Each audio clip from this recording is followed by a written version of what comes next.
Halo semua, berjumpa lagi dengan aku di kelas 260101. Jadi ini adalah pertemuan 0103 kita atau pertemuan ketiga kita ya. Jadi pada pertemuan ketiga kita ini ya, kita mau kenalan dengan apa sih itu kompleksitas algoritma ya. Nah, jadi ini merupakan salah satu komponen penting dalam algoritma dan struktur data ya. Jadi apa sih itu kompleksitas? Nah, jadi kompleksitas algoritma adalah cara mengukur seberapa efisien suatu algoritma itu bekerja ya. Nah, jadi kompleksitas itu kayak ngasih tahu gitu ya, ngasih informasi ya, seberapa cepat ya suatu algoritma itu bekerja, dan seberapa ini juga ya, seberapa hemat pula, seberapa hemat memori ya, struktur data ya, suatu struktur data. Karena emang pada dasarnya komputer itu ya tetap perlu waktu gitu ya, atau tetap ada batasannya gitu ya untuk memproses algoritma atau solusi yang kita susun gitu ya. Nah, jadi bukan berarti setiap solusi yang kita susun pasti bakal sama aja gitu ya, di mata komputer bakal sama aja kayak satset langsung jadi gitu kan. Nah, nggak gitu ya. Pada dasarnya komputer juga tetap perlu waktu, hanya saja waktu yang diperlukan biasanya sangat sedikit ya, atau ya sangat cepat. Jadi kayak nggak kelihatan gitu ya, komputer memproses itu semua tuh nggak kelihatan gitu ya. Nah, gitu. Makanya kita perlu mempelajari yang namanya kompleksitas gitu ya. Nah, biar kita tahu komputer ini nih seberapa lama gitu ya memproses solusi yang kita susun gitu ya.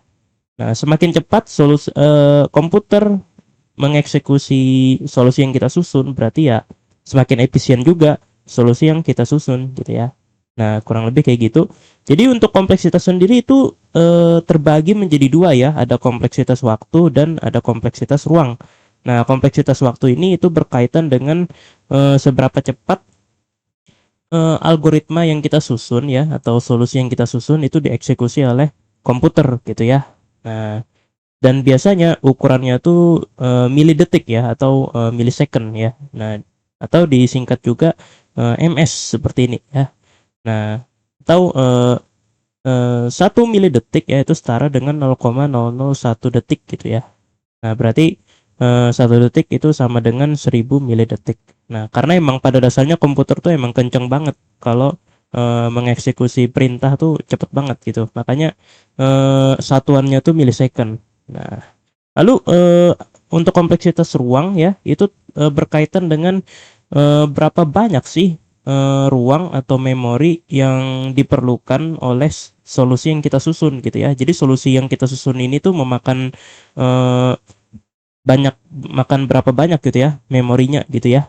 Nah, dan biasanya ukurannya tuh dalam byte ya biasanya. Nah, gitu.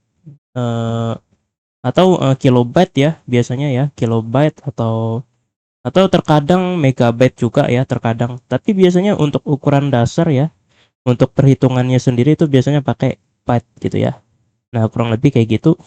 Nah, jadi semoga kebayang ya seperti apa itu kompleksitas ya. Nah, intinya kompleksitas itu kayak eh, seberapa efisien gitu ya algoritma kita ya, dari segi waktu dan juga dari segi ruang gitu ya. Seperti itu. Nah, sekarang kita akan kenalan dengan notasi Big O ya. Nah, jadi apa sih notasi Big O itu? Nah, jadi notasi Big O ini adalah cara standar ya untuk menuliskan kompleksitas algoritma gitu ya. Nah, notasi ini menunjukkan bagaimana performa algoritma berubah ketika jumlah data ya, atau ya biasanya kita menyebutnya sebagai n bertambah besar gitu ya. Nah, jadi buat yang belum tahu ya, n ini tuh adalah kayak variabel gitu ya, variabel yang menunjukkan berapa banyak sih datanya gitu ya. Nah, makanya kalau misalnya teman-teman sering dengar ya, misalnya jika n sama dengan 5, nah itu maksudnya adalah datanya tuh sebanyak 5 ya, maksudnya ya. Nah, biasanya sih gitu ya. Nah, jadi performa algoritma itu sangat tergantung dengan jumlah datanya atau n-nya gitu ya. Nah, biasanya kalau datanya kecil ya, suatu algoritma mungkin masih bisa cepat. Tapi kalau misalnya suatu datanya udah gede ya, udah terlalu banyak ya, misalnya n-nya udah kegedean ya, entah itu 100.000 ke atas gitu ya, maka algoritma tertentu mungkin akan lebih lambat ya, atau bahkan sangat lambat dan lemot gitu ya. Nah gitu. Nah akan tetapi ada juga algoritma yang kuat untuk n-nya yang lebih besar gitu ya. Nah gitu. Jadi performa algoritma sangat tergantung dengan jumlah n-nya gitu ya. Nah, simbol O ya. Nah, itu menunjukkan order of magnitude ya, atau tingkat pertumbuhan ya. Nah, jadi maksudnya tuh gimana? Maksudnya tuh gini ya. Kita ambil contoh O1 ya misalnya.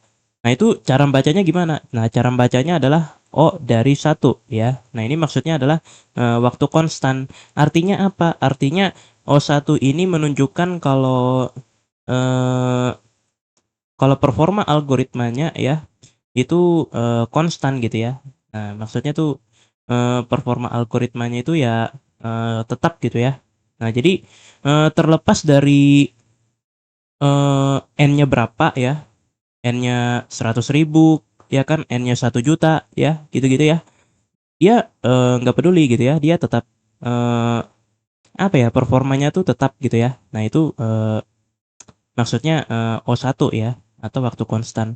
Nah, kemudian ON ya. Nah, ini dibaca O dari N. Nah, ini waktu linear. Nah, artinya apa? Artinya eh, performa algoritmanya itu bertumbuh berdasarkan N gitu ya. Nah, gitu. Jadi kalau misalnya N-nya 100.000, maka performa algoritmanya itu akan dihitung dari 100.000 data gitu ya. Nah, gitu. Jadi kalau datanya 1 juta ya, ya udah berarti performa algoritmanya akan terlihat dari data 1 juta gitu ya. Nah, tapi beda cerita dengan O yang satu ini. Gimana dengan O ya, kalau kita perhatikan di sini N-nya pangkat 2 ya, N kuadrat ya berarti ya. Nah, jadi maksudnya apa ya? O N kuadrat ini. Nah, ini kita baca O dari N kuadrat, waktu kuadratik ya sebutannya. Nah, maksudnya apa? Maksudnya eh, performa algoritmanya itu akan diukur dari jumlah data ya, jumlah data itu dikalikan dengan jumlah data. Nah, misalnya eh, kita punya data 1.000 misalnya, n-nya 1.000. Berarti performa algoritmanya itu akan diukur 1.000 pangkat 2 gitu ya. Nah, 1.000 pangkat 2 berapa? 1.000 pangkat 2 adalah 1 juta gitu ya. Nah, atau ya 1.000 dikali 1.000, hasilnya adalah 1 juta. Berarti performa algoritmanya itu dihitung dari 1 juta data ya. 1 juta data, bukan 1.000. Padahal datanya cuma 1.000. Tapi kenapa performa algoritmanya itu dihitung dari sejuta data? Karena ya performa algoritmanya itu diukur dari n kuadrat gitu ya. Nah, jadi teman-teman paham ya, bisa kebayang ya, kalau ternyata performa algoritma itu tergantung notasi big O-nya gitu ya. Kalau misalnya ON biasa mungkin ya masih oke lah. Kalau misalnya datanya 100.000 misalnya masih oke. Tapi kalau ON kuadrat ya kayak gini, maka kalau datanya cuma 1.000 aja, itu udah bikin eh, algoritma tertentu itu bakal lemot gitu ya, bakal lambat gitu ya. Nah, jadi eh, kita perhatikan eh, notasi big O-nya yang paling terpenting ya. Perhatikan notasi big O-nya. Jangan cuma perhatikan jumlah datanya aja gitu ya. Nah, seperti itu. Semakin kecil nilai big O, semakin efisien algoritma tersebut. Nah, gitu ya. Jadi, misalnya kayak O1 ini yang paling kecil ya. Nah, artinya walaupun eh,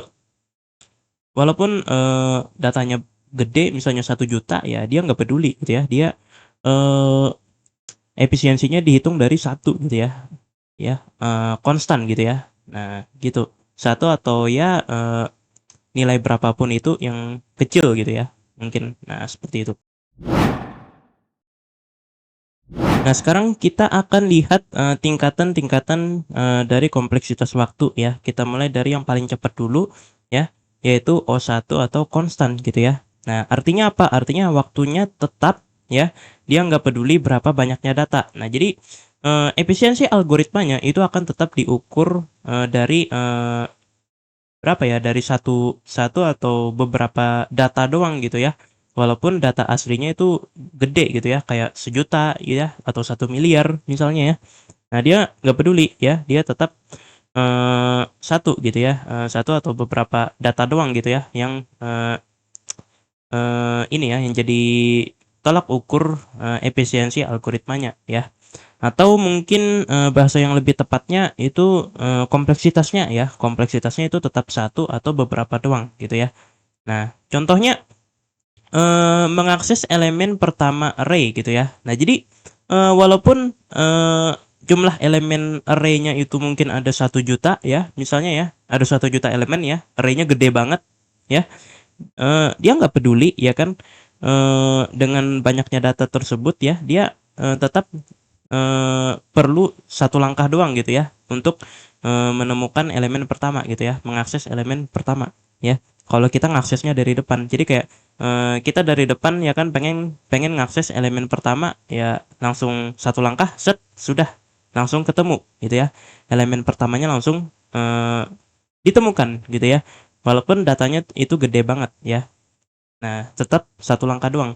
Kecuali kalau misalnya kita mengakses elemen pertama array-nya tuh dari belakang gitu ya, dari elemen terakhir. Nah, itu bakal beda cerita ya. Nah, seperti itu. Nah, atau contoh lainnya mengakses elemen kedua array gitu ya. Nah, itu kompleksitasnya itu bukan O1 ya, tapi O2 ya. Karena kalau kita ngaksesnya dari depan, itu elemen keduanya bakal kita peroleh dengan 2 langkah gitu ya. Nah, kita ngakses elemen pertama dulu ya, 1 langkah, kemudian akses lagi ke elemen kedua. Nah, jadi 2 langkah ya. Nah, seperti itu. Oke, berikutnya ada O log n atau ya sebut saja logaritma ya. O logaritma n ya. Nah, tapi di sini sebutannya adalah logaritmik. Nah, ini maksudnya gimana? Maksudnya kompleksitasnya itu diukur dari logaritma n ya. Nah, logaritma n itu berapa gitu ya? Misalnya datanya misalnya ada 100 misalnya, n-nya 100. Nah, maka logaritma dari 100 itu berapa gitu ya. Nah, jadi logaritma dari 100 ya untuk basis 2 ya, biasanya sih dalam perhitungan kompleksitas sih biasanya 2 ya, basisnya 2 ya, logaritma basis 2 ya. Maka 2 ini perlu pangkat berapa gitu ya biar hasilnya 100.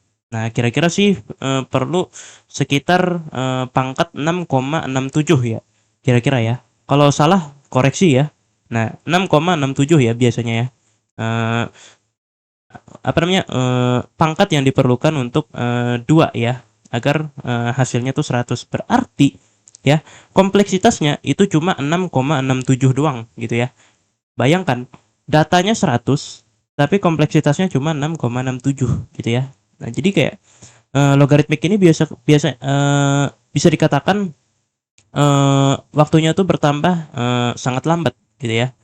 Nah, contohnya tuh kayak mencari data dengan membagi 2 terus-menerus gitu ya. Nah, ini algoritma binary search ya. Nah, ini nanti akan kita pelajari juga ya. Nah, untuk sekarang kita fokus dengan dasar dari kompleksitas waktu terlebih dahulu. Oke. Nah, berikutnya ada ON ya atau linear ya. Nah, ini yang sudah pernah kita bahas juga ya sebelumnya ya. Nah, jadi waktunya itu bertambah sebanding dengan jumlah data ya. Nah, ini yang paling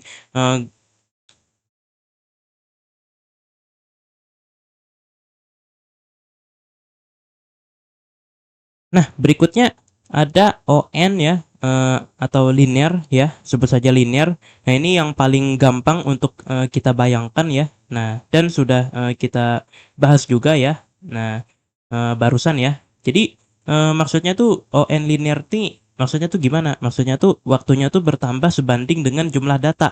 Jadi kalau misalnya datanya 1000 ya berarti kompleksitasnya tetap 1000 gitu ya. Nah, kalau datanya 1 juta misalnya, berarti ya kompleksitasnya tetap 1 juta gitu ya. Nah, jadi dia benar-benar sebanding gitu ya dengan datanya berapa ya. Nah, contohnya tuh kayak mencari data satu persatu. Nah, ini pakai algoritma linear search ya. Nah, ini akan kita pelajari juga setelah ini ya. Nanti ya. Nah, Oke, kurang lebih seperti itu untuk ON linear. Nah, berikutnya ada ON logaritma n ya, atau kita sebut saja linearitmik gitu ya. Nah, ini maksudnya nih gimana? Maksudnya nih gini, n logaritma n artinya n-nya itu dikalikan dengan logaritma n ya. Nah, berarti kalau misalnya n-nya 100, berarti 100 itu dikalikan dengan logaritma n ya, logaritma n-nya 100 ya, berarti logaritma 100 gitu ya. Nah, barusan kita udah tahu ya, logaritma 100 itu kalau untuk basis 2 itu berapa? Hasilnya adalah 6,67. Berarti n-nya kan 100 ya. Berarti 100-nya itu kita kalikan dengan 6,67. Berapa? 667 ya. 667. Ya, berarti kompleksitasnya adalah 667 ya. Kalau misalnya datanya itu 100 ya. Nah, ini sedikit lebih lambat dari linear ya, karena dia nggak cuma 100 doang ya, nggak cuma data doang ya kan, tapi juga dikalikan dengan logaritma dari data tersebut gitu ya. Nah, jadi nggak cuma kalau datanya 100 ya, ya udah 100 ya kan kompleksitasnya, enggak. Tapi 100-nya itu dikalikan juga dengan logaritma dari dirinya sendiri ya, yaitu logaritma dari 100 gitu ya, dikalikan. Nah, itu hasil dari kompleksitas dari linearitmik. Nah, contohnya tuh kayak algoritma pengurutan yang efisien ya, kayak merge sort ya. Nah, itu juga akan kita pelajari nanti ya tentunya ya, setelah ini ya tentunya. Oke. Nah, sekarang yang berikutnya itu ada kuadratik ya. Nah, ini yang mulai lambat nih, yang mulai bikin lemot nih, algoritmanya lemot ya, yaitu kuadratik ya. Nah, atau n pangkat 2 ya. Nah, waktunya itu bertambah secara kuadrat dari jumlah data. Jadi kalau misalnya datanya ada 1000, berarti kompleksitasnya adalah 1 juta. Iya, benar, 1 juta. Bayangkan, dari 1000 ya, datanya 1000 ya, itu naiknya jadi 1 juta. Itu bakal gede banget ya. Jadi aku rasa eh, kompleksitas kuadratik ini sudah cukup bikin algoritma tuh lemot gitu ya, kalau datanya itu gede. Ya, kalau datanya masih kecil ya, misalnya 100 ya, datanya n-nya 100 ya, kompleksitasnya itu 10.000 ya, berarti masih oke lah untuk algoritma tertentu ya. Tapi kalau datanya gede itu bakal lemot ya. Nah, contohnya gimana? Contohnya kayak perulangan bersarang 2 tingkat ya. Nah, seperti itu. Berikutnya ada n pangkat 3 ya, atau ya sebut saja kubik gitu ya. Nah, jadi waktunya itu bertambah kubik dari jumlah data ya. Nah, jadi kayak maksudnya tuh gimana? Maksudnya kalau misalnya kita punya nih data 1000, berarti kompleksitasnya adalah 1 miliar, karena 1000 ya dikali 1000 dikali 1000 lagi ya, itu hasilnya adalah 1 miliar gitu ya. Nah, contohnya kayak perulangan bersarang 3 tingkat. Nah, kalau yang kuadratik itu 2 tingkat ya perulangannya. Nah, tapi kalau untuk yang kubik itu 3 tingkat. Nah, perulangannya. Nah, seperti itu. Nah, berikutnya ada O2 pangkat N atau eksponensial. Nah, jadi ini yang sudah bikin algoritma itu bakal lemot parah ya, walaupun datanya itu ya nggak terlalu gede juga ya. Misalnya kalau n-nya 100 ya misalnya ya, ini bakal gede banget. 2 pangkat 100 bakal berapa itu, nggak tahu sih. 2 pangkat 100 tuh bakal gede banget gitu ya, walaupun n-nya 100 gitu ya, kecil gitu kan, apalagi kalau n-nya 1000 gitu ya. Nah, jadi eksponensial ini maksudnya gimana? Maksudnya waktunya itu berlipat ganda setiap penambahan data. Nah, jadi kayak eh, misalnya kalau n-nya 100 ya, kayak yang aku bilang tadi ya, berarti kompleksitasnya adalah 2 pangkat 100. Nah, 2 pangkat 100 itu berapa? Nah, jawabannya aku nggak tahu ya. Nggak ngitung ya. Nah, yang jelas ya, eh, bayangin aja ya, 2 pangkat eh, pangkat berapa ya? Pangkat 5 aja kan 32 ya. Nah, pangkat 6 itu 64. Pangkat 7 itu 128. Nah, pangkat 8 aja 256 ya misalnya. Nah, pangkat 9 itu 512, dan pangkat 10 itu 1024 gitu ya. Nah, bayangkan aja pangkat 10 aja sudah 1000 gitu ya kompleksitasnya. apalagi kalau 100 ya. Nah, apalagi kalau 1000 misalnya, apalagi kalau 10.000, apalagi kalau 1 juta, meledak gitu. Dijamin komputernya bakal meledak gitu. Nah, intinya eksponensial ini sudah eh, kalau pengen ya eh, eksponensial ini berlaku ya, pastikan datanya itu harus kecil banget gitu ya. Paling enggak ya, paling maksimal ya 20-an doang ya paling ya. Nah, n-nya 20 ya paling ya. Kalau lebih mungkin ya bisa lemot gitu ya. Nah, dan yang terakhir itu ada ON faktorial. Nah, ini nih yang paling bikin lemot ya. Nah, bayangkan aja kalau misalnya n-nya 10 aja misalnya, atau kalau 10 mungkin kegedean ya, mungkin 5 deh ya, kalau 5. Nah, faktorial dari 5 berapa? Faktorial dari 5 kalau kita hitung tuh 120 gitu ya. Nah, kalau misalnya faktorial 6 berarti 720 ya. Nah, seperti itu ya, 720. Nah, bayangkan aja kalau n-nya aja 6 gitu ya, udah 720, udah hampir 1000 ya. Apalagi kalau n-nya tuh 100 gitu ya. Nah, ini bakal meledak banget gitu ya. 100 dikali 99 dikali 98 dikali 97 dan seterusnya sampai dikali 1 gitu ya. Itu bakal kompleksitasnya bakal meledak banget. Nah, yang jelas ya, faktorial ini yang paling lambat, yang paling bikin komputer tuh nangis gitu ya. Nah, tapi biasanya jarang sih yang eh, faktorial nih biasanya jarang ya.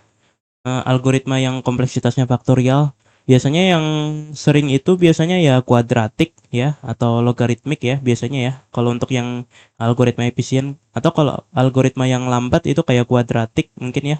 Nah, itu yang sering gitu ya. Nah, sedangkan yang faktorial biasanya jarang ya. Nah, kurang lebih seperti itu untuk tingkatan kompleksitas waktu.